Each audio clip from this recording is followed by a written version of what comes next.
நலம் காக்கும் ஸ்டாலின், உங்கள் குடும்பத்தின் நலன் அரசின் பொறுப்பு. கட்டணமில்லா மருத்துவ சேவைகள். GT Holidays, South India's #1 travel brand.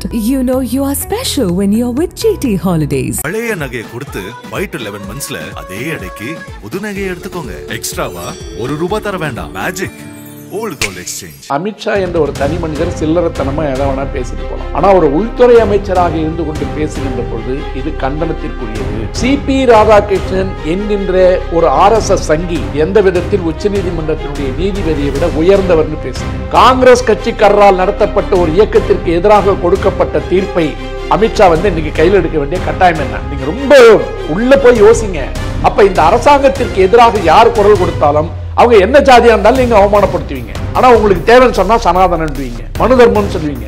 யாரை ஏமாத்துறா? இந்திய ராணுவத்தை வச்சுதான் நீங்க இன்னைக்கு வியாபாரம் பண்ணிட்டு இருக்கீங்க. எல்லையில் ராணுவ வீரர்கள். அப்ப அந்த ராணுவத்தின் மீது நம்பிக்கை இல்லாமல் இதை போல உச்சநீதிமன்ற நீதிபதிகளை மிரட்டுவது என்பது அரசியலமைப்பு சட்டத்திற்கு எதிரானது என்று காங்கிரஸ் முன்னாடி நிக்கணும்.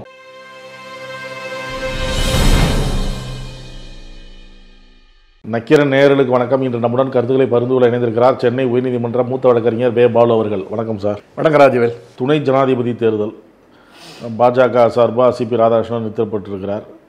அதுக்காக அவங்க வேலை செஞ்சிட்ருக்கிறாங்க.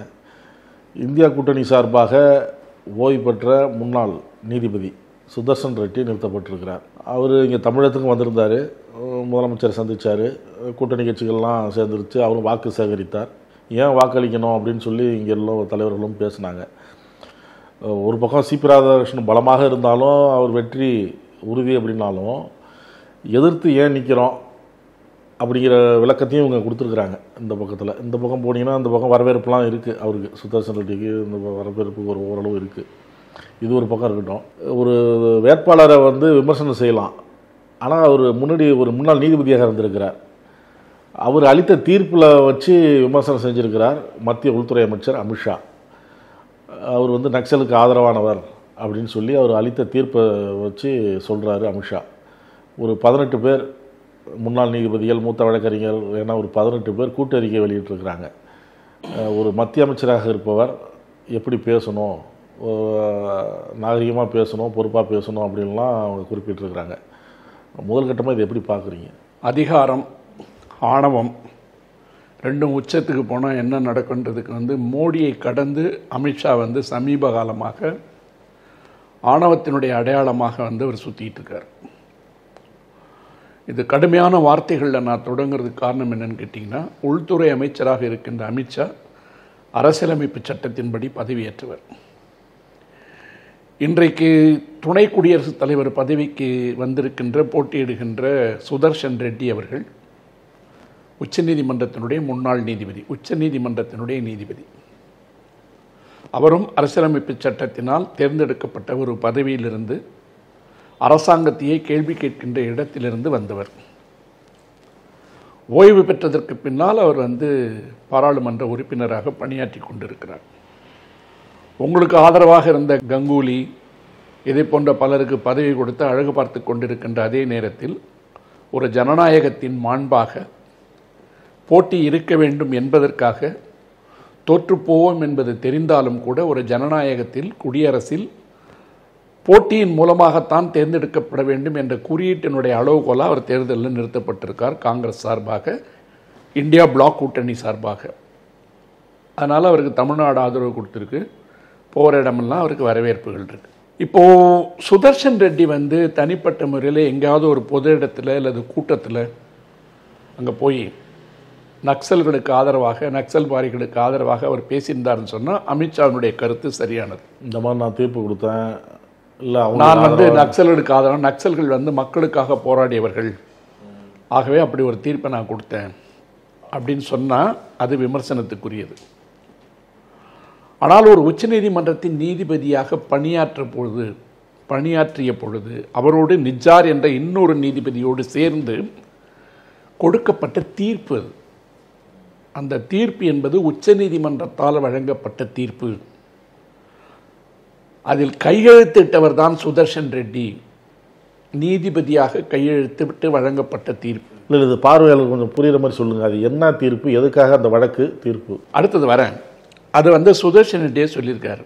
அது நீதிமன்றத்தினுடைய தீர்ப்பு, சுதர்ஷன் ரெட்டியோட தீர்ப்பு இல்லைன்னு சொல்லிட்டார். அப்போ உச்ச நீதிமன்றம் வழங்கிய தீர்ப்பு என்பது நீதிமன்றத்தினுடைய தீர்ப்பு. அந்த தீர்ப்பை பற்றி விமர்சனம் செய்கிறதுக்கு எல்லாருக்கும் உரிமைகள் உண்டு. தீர்ப்பு தவறுன்னு சொல்லலாம், அல்ல அந்த கருத்துக்களோடு நான் உடன்படவில்லைன்னு சொல்லலாம். ஆனால் அந்த நீதிபதிக்கு அந்த தீர்ப்பை கொடுப்பதற்கு உள்நோக்கம் இருந்தது என்று சொன்னால் that will amount into contempt of court. அது நீதிமன்ற அவமதிப்பு நடவடிக்கைக்குள்ளே வந்துடும்.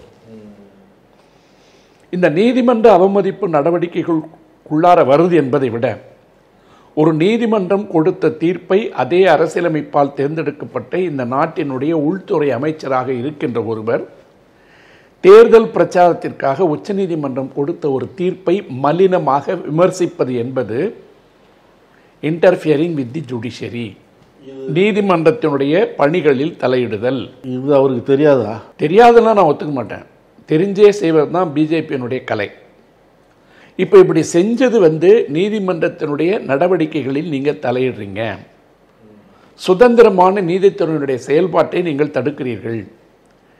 நீதிமன்றத்தினுடைய நடவடிக்கைகள் தலையிடுவது மட்டுமல்லாமல் நீதித்துறையை அச்சுறுத்துவதாக உள்ளதுன்னு சொல்லி தான் நீங்கள் சொன்ன அந்த 18 பேரில் உச்சநீதிமன்ற முன்னாள் ஓய்வு பெற்ற நீதிபதிகள், உயர்நீதிமன்ற நீதிபதிகள், மூத்த வழக்கறிஞர்கள் என்று அரசியலமைப்பு சட்டத்தால் தேர்ந்தெடுக்கப்பட்டு பணியாற்றிய பல பேர் சேர்ந்து இந்த அறிக்கையை கொடுத்துருக்காங்க.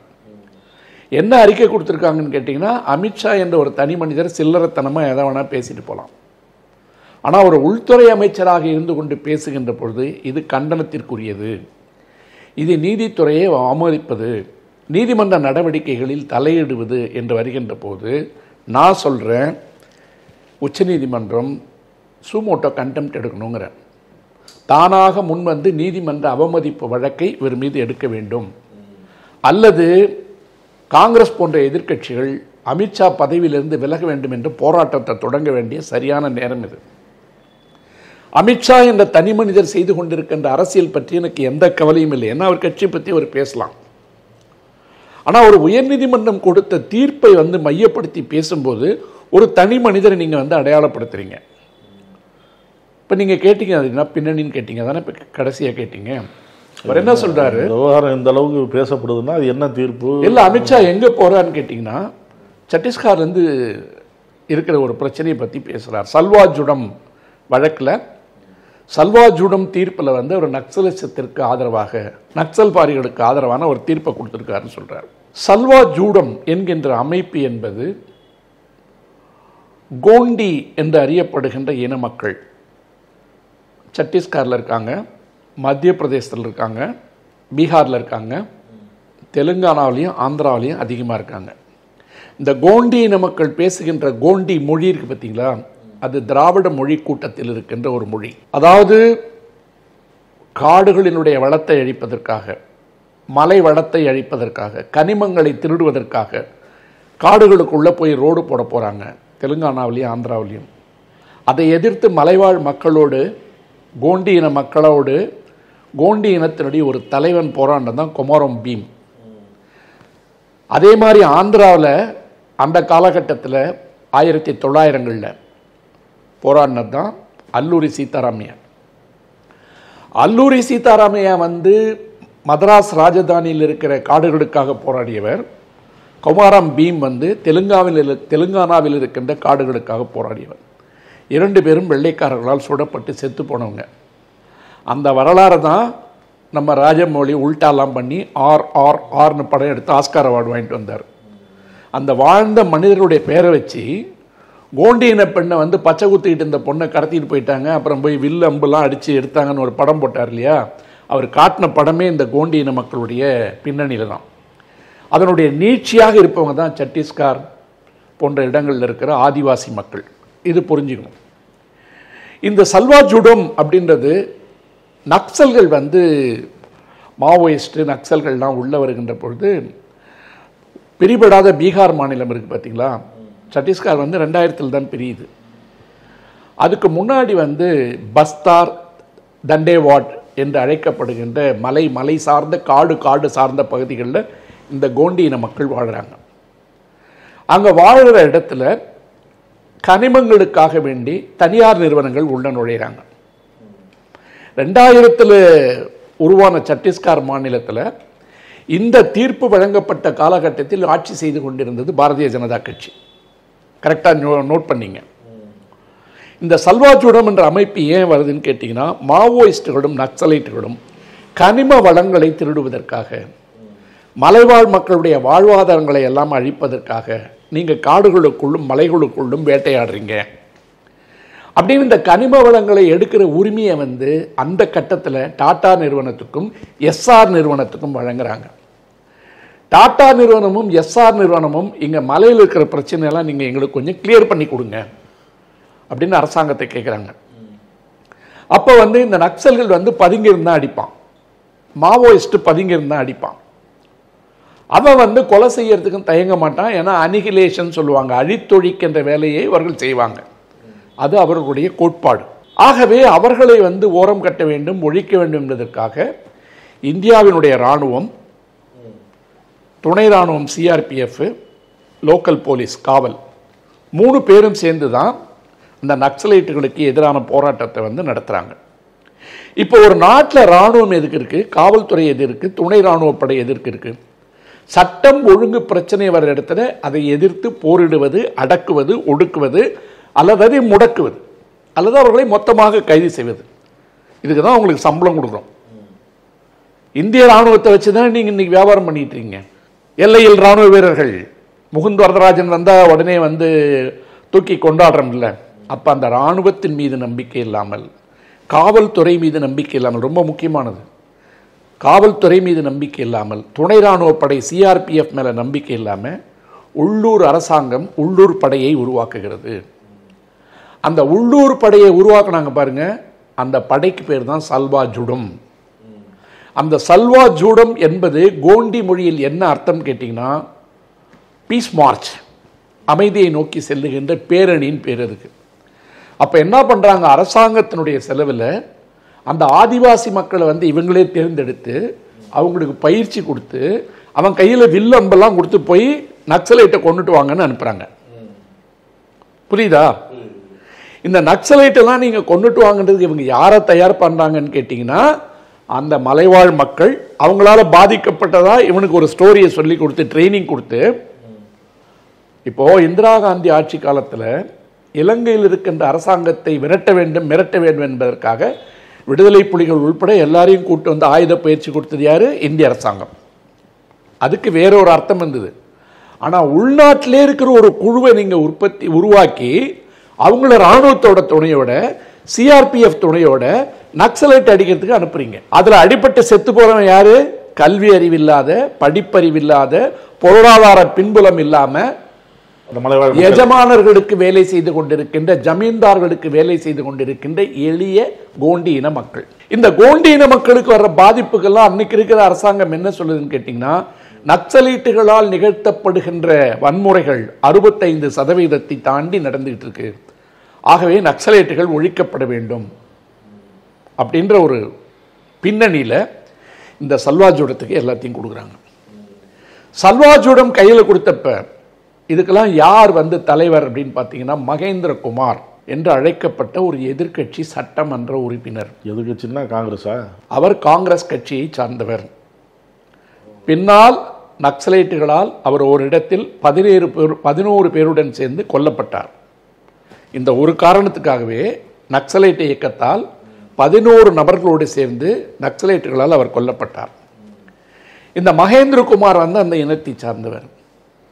அவர் தான் இந்த படையை உருவாக்குறார். இந்த படையை உருவாக்குனதுக்கு பிற்பாடு இவங்க கட்ட பஞ்சாயத்தில் ஈடுபடுறாங்க, பணம் வசூல் பண்ணுறாங்க. 3 லட்சம் மக்களை அந்த இடத்திலிருந்து புலம்பெயர வைக்கிறார்கள். பல பேருக்கு ஆயுத குழுக்களாக சென்று இவர்கள் தாக்கியதன் மூலமாக மரணம், காயம் எல்லாம் வருது.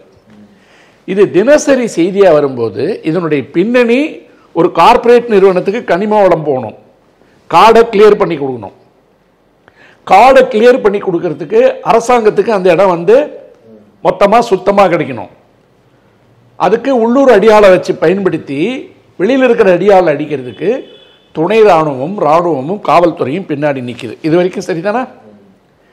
இதை எதிர்த்து ஒரு வழக்கு உச்சநீதிமன்றத்தில் தொடரப்படுது. சல்வாஜுடம் அமைப்பு என்பது ஒரு உள்நாட்டு கலக குழுவை அரசியலமைப்பு சட்டத்திற்கு எதிராக அரசாங்கமே ஆதரவாகவும் துணையாகவும் நின்று அரசுக்கு எதிராக போரிடுகின்ற ஒரு இயக்கத்தை அரசாங்கத்தின் துணையோடு இன்றைக்கி நீங்கள் உருவாக்கி கொடுத்தீங்கன்னா இது இந்த நாட்டின் பல இடங்களில் பல குழுக்களை இப்படி இது உருவாக்கி கொடுத்துரும்.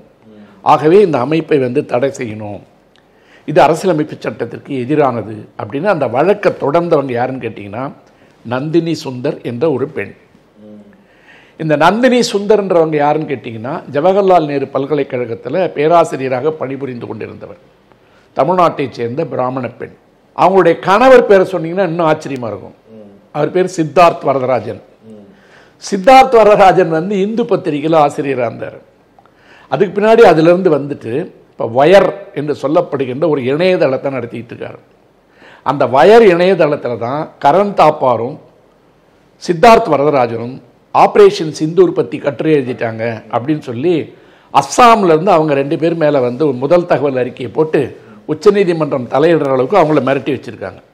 இப்போ சித்தார்த் வரதராஜனும் எதிர்குரல் கொடுக்குறாரு, நந்தினி சுந்தர் வழக்கு போடுறாங்க. இந்த கணவன் மனைவி 2 பேருமே ஐயங்கார் வகுப்பை சார்ந்தவர்கள்.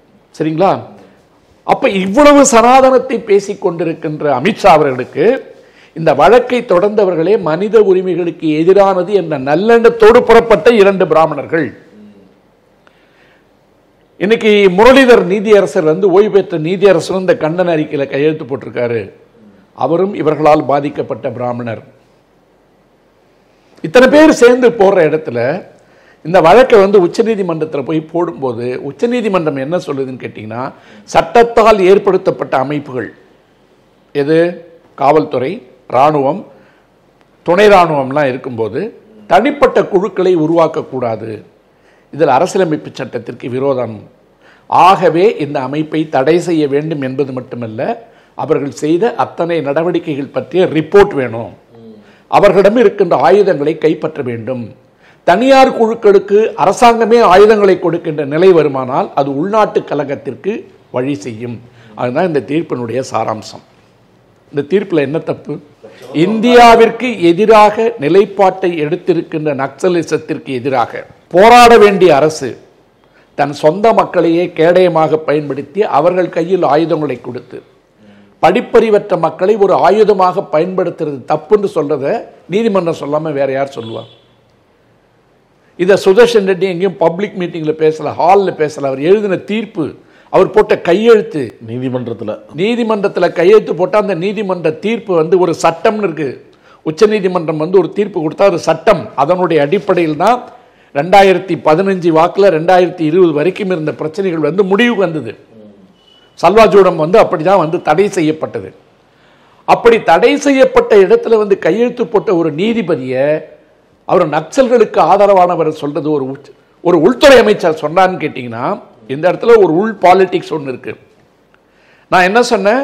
மகேந்திர குமார், அதுக்கு பிற்பாடு அவர் காங்கிரஸ் எம்எல்ஏவா இருக்காரு, அவர் தான் அந்த அமைப்பை லீட் பண்றாரு. இன்னைக்கு அதை வச்சுதான் விமர்சனம் பண்ணும்போது காங்கிரஸுக்கு இந்த இடத்துல ஒரு ரோல் இருக்கு, அதனுடைய நியாயத்தை பேசணும். மகேந்திர குமார் செஞ்சது தப்புன்னு சொல்லணும். இது நீதிமன்ற அவமதிப்பு நடவடிக்கைன்னு அவங்க நீதிமன்றத்தில் போய் நிற்கணும். இதை போல உச்ச நீதிமன்ற நீதிபதிகளை மிரட்டுவது என்பது அரசியலமைப்பு சட்டத்திற்கு எதிரானது என்று காங்கிரஸ் முன்னாடி நிற்கணும். சில நேரங்களில் நீங்க பார்த்தீங்கன்னா காங்கிரசும் பிஜேபி செய்கிற வேலைகள்லாம் பார்த்தீங்கன்னா நமக்கு பல சந்தேகங்களை உருவாக்கும். நான் என்ன சொல்ல வரேன்னு கேட்டீங்கன்னா, நந்தினி சுந்தர் கேஸ் போடுறாங்க, இன்னைக்கு சித்தார்த் வரதராஜனை நீங்க போய் மிரட்டுறீங்க. நந்தினி சுந்தர் வழக்கு போட்டதுக்கு பின்னணி ஒரு சரியான கருத்து. சொந்த மக்களையே எப்படி கேடயமாகவும் ஆயுதமாகவும் பயன்படுத்துறீங்க. இது ஏன் நான் சொல்றேன்னு கேட்டீங்கன்னா, தமிழ்நாட்டில் இருக்கின்ற பல பிராமணர்கள் இதை புரிஞ்சுக்கணும். ஏனென்றால் படித்தவர்களாக சில நேரங்களில் அவர்கள் முன்னெடுக்கின்ற மனித உரிமைகள் என்பது பேசுபொருளாக வருகின்ற நேரத்தில் அவங்களையும் சேர்த்து நீங்க கை கழுவுறீங்க.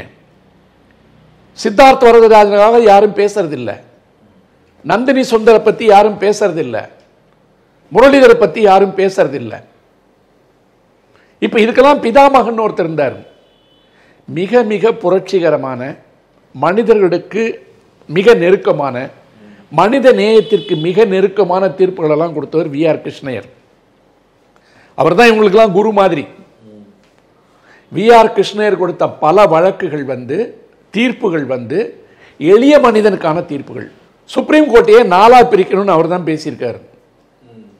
இந்தியாவினுடைய கடைக்கோடியில் இருக்கிற ஒருத்தன் போய் பல லட்சம் செலவு பண்ணிட்டு போய் வக்கீலுங்களுக்கெல்லாம் பார்க்க முடியாது, அவனுக்கு நீதி கிடைக்காது, உச்சநீதிமன்றத்தை 4 பிரிவாக பிரிங்க அப்படின்னு சொன்னவர் கிருஷ்ணய்யர்.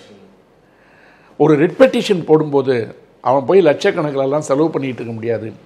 சிறைச்சாலையில் இருக்கிறவன் அவன் ஒரு வக்கீலை பார்த்து ஏற்பாடு பண்ணிலாம் எதுவும் பண்ண முடியாது, உச்சநீதிமன்றத்துக்கு வேறே ஒரு லெட்டர் போடுங்க ஜெயிலேருந்து, அந்த லெட்டரை கூட நாங்கள் ரிட் மனுவாக எடுத்துக்கிறோம் அப்படின்னு சொல்லிட்டு அந்த ரிட் மனுவை தபால் கார்டு இருக்கு பாருங்க, தபால் கார்டில் வந்தது கூட ரிட் மனுவாக ஏற்றுக்கொண்டு தீர்ப்பளித்தவர் கிருஷ்ணய்யர். அதுக்கு எபிஸ்டாலட்ரி ஜூரிஸ்டிக்ஷன் சொல்லுவாங்க. கடிதம் மூலமாகவே அனுப்பப்பட்ட ஒன்றை மனுவாக ஏற்றுக்கொண்டு தீர்ப்பு கொடுத்ததில் வி.ஆர். கிருஷ்ணய்யர். பல புரட்சிகரமான தீர்ப்புகள் அவர் கொடுத்துருக்காரு. இப்போ வரிசையாக அதெல்லாம் எடுத்தனா காலம் கடந்துரும். ஆனால் அவரை பற்றி பேசுறதுக்கெல்லாம் உங்களுக்கு தைரியம் கிடையாது. சுதர்ஷன் ரெட்டி உங்களுக்கு எதிர்க்கட்சி வேட்பாளராக இருந்தால் அவருடைய தனிப்பட்ட குணநலங்களை பேசுங்க. அவர் இந்த பதவிக்கு லாயக்கு இல்லைன்னு சொல்லுங்க. சி.பி. ராதாகிருஷ்ணன் என்கின்ற ஒரு RSS சங்கி எந்த விதத்தில் உச்சநீதிமன்றத்தினுடைய நீதிபதியை விட உயர்ந்தவர்னு பேசுங்க. அவரை பற்றி பெரும்பாலும் யாரும் அதிகமாக விமர்சிக்கவே இல்லையா? அதற்கு காரணம் ஏன் விமர்சிக்கவில்லை என்று சொன்னால் அவர் கட்சியினுடைய தொண்டராக நிற்கிறாரு. அவர் RSS ஒத்துக்கிறாரு, சங்கின்னு அவரே ஒத்துக்கிறாரு. ஆனால் அவருடைய தகுதியோடு நீங்கள் ஒப்பிடுகின்ற பொழுது ஒரு உச்சநீதிமன்ற நீதிபதியை மட்டம் தட்டுவதாக நினைத்துக் கொண்டு நீங்கள் அரசியலமைப்பை கொச்சப்படுத்துறீங்க. அரசியலமைப்பால் தேர்வு செய்யப்பட்ட நீதிமன்றத்தை கொச்சப்படுத்துறீங்க. அந்த தீர்ப்பை பற்றி நீங்கள் பேசணும்னு சொன்னீங்கன்னா தனிப்பட்ட அமித்ஷா பாரதிய ஜனதா கட்சியினுடைய தலைவராக இருந்து பேசுறத நான் தப்புன்னு சொல்ல மாட்டேன். உள்துறை அமைச்சராக இருந்து கொண்டு நீதிமன்றத்தினுடைய தீர்ப்பை விமர்சிக்கின்ற பொழுது நீங்கள் நீதிமன்றத்தினுடைய எல்லை கோடுகளை கடந்து உள்ளே உங்கள் அதிகாரத்தினுடைய கால்களை ஆணவத்தோடும் அதிகார திமிரோடும் உள்ள நுழைகிறீங்க. இதுதான் கண்டிக்கப்பட வேண்டிய இடம். இதுதான் அந்த 18 பேர் கண்டிச்சிருக்காங்க. சொல்லுங்க, வேற ஏதாவது விட்டுட்டு நான் பாருங்க. சுதர்ஷன் ரெட்டியை அமித்ஷா பொது இடத்துல விமர்சிச்சார். அவர் இந்த மாதிரி தீர்ப்பு கொடுத்துருக்கிறாரு நக்சல் ஆதரவாளர்னு சொல்லி. அதுக்கு 18 பேர் கொண்ட, அதாவது முன்னாள் நீதிபதிகள், உச்சநீதிமன்ற உயர்நீதிமன்ற நீதிபதிகள், மூத்த வழக்கறிஞர்கள் 18 பேர் கூட்டு அறிக்கை வெளியிட்டாங்க. அமைச்சராக இருக்கிறவர் இப்படிலாம் பேசக்கூடாதுன்னு சொல்லி வெளியிட்டாங்க தீர்ப்பு. நீங்கள் என்ன அதோட ஒருபடி மேலே போய் நீதிமன்ற அவமதிப்பு வழக்கு போடணும், மத்திய உள்துறை அமைச்சர் பதவியிலேருந்து அவர் விலகணும் அப்படின்னு சொல்கிறீங்க. இதெல்லாம் சாத்தியமா? அதாவது ராஜவேல், இது சாத்தியமா இல்லையான்றது என் பிரச்சனை இல்லை. ஒரு நாட்டினுடைய நலன் அப்படின்னு பார்க்கும் இல்லை, சாத்தியமானா நீங்கள் சொல்கிறது காரணங்கள் பட்டியல், நீங்கள் விட்ட காரணங்கள்லாம் தோணுது. அது கூட அந்த இது கூட குரூப் லீடர் மகேந்திரகுமார்னு சொன்ன மகேந்திர கர்மா. அந்த மகேந்திர கர்மா யாருன்னு பார்த்தீங்கன்னா காங்கிரஸ்காரரு. ஜோகி அரசாங்கத்தில் அவர் மந்திரியாக இருந்திருக்காரு. அவர் தான் சல்வாஜோடத்துக்கே ஆர்கனைசர். அவர் தான் அதை உருவாக்குறாரு. இருங்க, காங்கிரஸை ஒழிக்கணும்னு சொல்றீங்க, காங்கிரஸ் இருக்கவே கூடாதுங்கிறீங்க. ஜவஹர்லால் பேரை சொன்னாவே வாந்தி எடுக்கிற அளவுக்கு விமர்சனம் பண்றீங்க, அவரை வன்மம் காட்டுறீங்க. ஆனால் அந்த காங்கிரஸ் கட்சியினுடைய எம்எல்ஏவாக இருந்த மகேந்திர கர்மா உருவாக்கின சல்வாஜடம் நக்சலைட்டுகளுக்கு எதிரான போராட்டத்தை நடக்கும்போது அது சட்டவிரோதம் உச்சநீதிமன்றம் தீர்ப்பு கொடுத்தது இல்லை. அப்போ மட்டும் எப்படி காங்கிரஸ் பக்கம் சைடு அடிக்கிறாரு அமித்ஷா? காங்கிரஸ் கட்சியினுடைய எம்எல்ஏ ஜோகி அரசாங்கத்தில் மந்திரியா இருந்தவர் மகேந்திர கர்மா. அவர் தான் உருவாக்குறாரு அந்த அமைப்பை. மறுபடியும் நான் அழுத்தி சொல்றேன், இது இந்தியா தெரிஞ்சுக்கணும். அவர் உருவாக்கின அந்த அமைப்பு உள்ளூர்ல இருக்கிற இளைஞர்களை வச்சுக்கிட்டு காவல்துறை துணையோட யார் ஆட்சியில் இருக்கும்போது, ஏன்னா 2011 தான் இந்த ஜட்ஜ்மெண்ட் வருது. அப்பெல்லாம் யார் இருக்கா ஆட்சியில்? பிஜேபி ஆட்சியில் அவர் எம்எல்ஏவா இருக்காரு, ஜோகி கவர்மெண்ட்ல ஒரு மந்திரியா இருந்திருக்காரு. அந்த அமைப்பை அவர் தான் உருவாக்குறாரு. அந்த அமைப்புக்கு எதிராக தான் இவங்க நந்தினி சுந்தர் கேஸ் போடுறாங்க. அதுல வந்த ஒரு தீர்ப்பு தான் சட்டவிரோதம் சொல்லுது. அப்படி கொடுத்த ஒரு தீர்ப்பை காங்கிரஸ் கட்சிக்காரரால் நடத்தப்பட்ட ஒரு இயக்கத்திற்கு எதிராக கொடுக்கப்பட்ட தீர்ப்பை அமித்ஷா இன்னைக்கு கையில் எடுக்க வேண்டிய கட்டாயம் என்ன? நீங்க ரொம்ப உள்ள போய் யோசிங்க. அரசியல் எவ்வளவு ஆபத்தானதுன்னு தெரியும். சும்மா மக்களை முட்டாளாக்கிட்டு வந்துட்டு இங்கே தமிழ்நாட்டுக்குள்ளார ஒழுங்காக இருக்கிறவனை பார்த்து பிரிவினைவாதி, தீவிரவாதி, தமிழ்நாடு எப்பவுமே எங்களுக்கு ஒத்துழைக்கிறது இல்லைன்னு சொல்லிட்டு யார் கொடுத்த தீர்ப்பை எந்த நேரத்தில் யாரால் உருவாக்கப்பட்ட அமைப்பு, அந்த அமைப்பினுடைய தலைவர் யாரு, சட்டமன்ற உறுப்பினராக இருந்திருக்காரு, அமைச்சராக இருந்திருக்காரு காங்கிரஸ் கட்சியில். காங்கிரஸ் கட்சி அதை பற்றி பேசல, பிஜேபி அதை பற்றி பேசல. போகிற போக்கில் நீங்கள் மாட்டுக்கு சுப்ரீம் கோர்ட் நீதிபதி பற்றி என்ன வேணால் பேசிட்டு போவீங்களா என்ன? உங்களுக்கு ஜாலா அடிக்கிறவங்களா இருந்தால் ஒன்று. ஏன்னா அவர் பேருக்கு பேரில் சுரேஷ் ரெட்டி இருக்குன்னு நினைக்கிறேன். அதுதான் கிருஷ்ணயர்லாம் சொன்னேன் நான். கிருஷ்ணயர் பற்றிலாம் பேசுறது உங்களுக்கு தைரியம் கிடையாது. கிருஷ்ணயர் புரட்சிகரமான ஒரு நீதியரசராக இருந்தாலும் கூட கடைசி வரையில் ஜாதி பேர் போட்டுக்கிட்டு இருந்தவர். தமிழ்நாட்டிலேருந்து யாராவது போடுறோமா? தமிழ்நாட்டில் அப்படி ஒரு பழக்கமே கிடையாது. கர்ணன் போனார், வரதராஜன் இருந்தார், மகாதேவன் இருக்காரு, சுந்தரேஷ் இருக்காரு. யாரும் போய் அங்கே பின்னாடிலாம் எதுவும் போட்டுக்கிட்டு போகிறது கிடையாது, ராமசுப்ரமணியம் உள்பட. தமிழ்நாட்டினுடைய பழக்க வழக்கங்கள் வேறு. அப்ப என்ன காரணத்துக்காக நீங்க தனிப்பட்ட முறையில் தாக்குதல் பண்றீங்க? அப்ப இதனுடைய பின்னணியை மக்களுக்கு சொல்லுங்க. சும்மா சல்வாஜோடம் சொல்லிட்டா யாரும் படிக்க மாட்டான்னு நினைச்சுக்காதீங்க. அதனாலதான் நான் இவ்வளவு புள்ளி விவரங்களோட பேசுறதுக்கு காரணம் என்னன்னு கேட்டீங்கன்னா, சாதாரணமா நீங்க சொல்றீங்க கேஸ் போட்டவங்களே நந்தினி சுந்தர், அவங்க புருஷன் மேல நேத்து வழக்கு போடுறீங்க. அப்ப இந்த அரசாங்கத்திற்கு எதிராக யார் குரல் கொடுத்தாலும் அவங்க என்ன ஜாதியா இருந்தாலும் நீங்க அவமானப்படுத்துவீங்க. ஆனா உங்களுக்கு தேவைன்னு சொன்னா சனாதனன்வீங்க, மனு தர்மம் சொல்லுவீங்க. யாரை ஏமாத்துறா? அப்ப அந்த இடத்திலிருந்து குரல் கொடுப்பவர்கள் தான் இவர்களை அடையாளப்படுத்துகிறார்கள். இவர்கள் மனித உரிமைக்கு எதிரானவர்கள் பேசுறாங்க. சித்தார்த் வரதராஜனுடைய குரலும் அதானே. இது நீ கொஞ்சம் உள்ள போய் நீங்க யோசிங்க. இவன் கேட்டா நம்மள ஏதோ இவங்களெல்லாம் வெறுக்கிறங்கிறான். அங்கிருக்கின்ற மனிதர்களில் நல்லெண்ணம் படைத்தவர்களையும் நீங்கள் ஒழிக்க நினைக்கிறீர்கள். நல்லெண்ணம் படைத்தவர்கள் அங்கிருக்கின்ற மனிதர்களாக இருந்தாலும், அவர்கள் சனாதனத்தின் வழி வந்தவர்களாக இருந்தாலும் அதிலெல்லாம் நம்பிக்கை இல்லாமல் போராட ஆரம்பித்தால் அவர்களையும் நீங்கள் எதிரிகளாகவே கருதுவீர்கள். இதுதான் அடிப்படை கருத்து. ஆகவே இப்போ சந்திரசூட் இருந்தார்ல, சமீபத்தில் ஓய்வு பெற்ற உச்ச நீதிமன்ற தலைமை நீதிபதி என்ன சொன்னார்? நான் அயோத்தியா தீர்ப்பு வர்றதுக்கு முன்னாடி பூஜையெல்லாம் பண்ணிட்டு இருந்துட்டு கடவுள் சொன்னபடி தான் தீர்ப்பு வழங்கினேன்னாரு. ராமர் என்ன தனக்கு எதிராக தீர்ப்பு கொடுக்க சொல்வார்? அதை பற்றி யாராவது பேசணுமா? அவங்க வீட்டுக்கு போய் மோடி பூஜை பண்ணார்ல. ஆகவே நீதிமன்றத்தின் பணிகளில் நீதியரசர்கள் பற்றி நீங்கள் குரல் கொடுக்க ஆரம்பித்தால் உங்களை பற்றியும் பேச வேண்டிய நிலைமை வரும். அதனால தான் நான் தீவிரமாக சொல்கிறேன், இது அரசியலமைப்பு சட்டத்திற்கு எதிரானது. உச்சநீதிமன்றம் நடவடிக்கை எடுக்க வேண்டும் அல்லது இவர் பதவி விலக வேண்டும் என்கின்ற பிரச்சாரத்தை வழக்கறிஞனா நான் பண்ண முடியாது. நீங்கள் உண்மையான எதிர்கட்சியாக இருந்தால் காங்கிரஸ் நீங்கள் போராடுங்க. அதான் இப்போ எல்லாரும் கேட்குற கேள்வி, காங்கிரஸ் ஏன் இவ்வளோ தூரம் சுதர்சன் ரெட்டியை தேர்வு செஞ்சவங்க இந்த விவகாரத்தில் பதிலடி கொடுக்காம அமைதியாக இருக்கான்னு கேட்குறாங்க. அவங்க பொறுப்பில் விட்டுருவோம். நம்ம தமிழ்நாட்டை பொறுத்தவரை அகில இந்திய அரசியல் என்று வருகின்ற பொழுது வாக்களிப்பு ஒரு விதமாகவும், சட்டமன்ற தேர்தல் என்று வருகின்ற பொழுது வாக்களிப்பு வேறு விதமாகவும் இருக்கும். ஆகவே இந்த இந்தியாவினுடைய ஒருமைப்பாட்டில் தமிழனுக்கு யாராவது பங்கு இல்லைன்னு சொன்னால், நான் ஏற்கனவே சொல்லியிருக்கேன் வேற ஒரு நிகழ்ச்சியில் பல்ல உடைக்கணும்னு. அந்த மாதிரி விஷயங்களுக்கு இது ஒரு உதாரணம். ரொம்ப நன்றி சார். வணக்கம். வாழ்க தமிழ்நாடு. நக்கீரன் டிவிக்கு சப்ஸ்கிரைப் செய்யுங்கள். உங்கள் ஆதரவே எங்கள் பலம். ஆசிரியர்களுக்கு நண்பனாகவும் மாணவர்களுக்கு ஆசானாகவும் திகழும் தேர்வு வழிகாட்டி.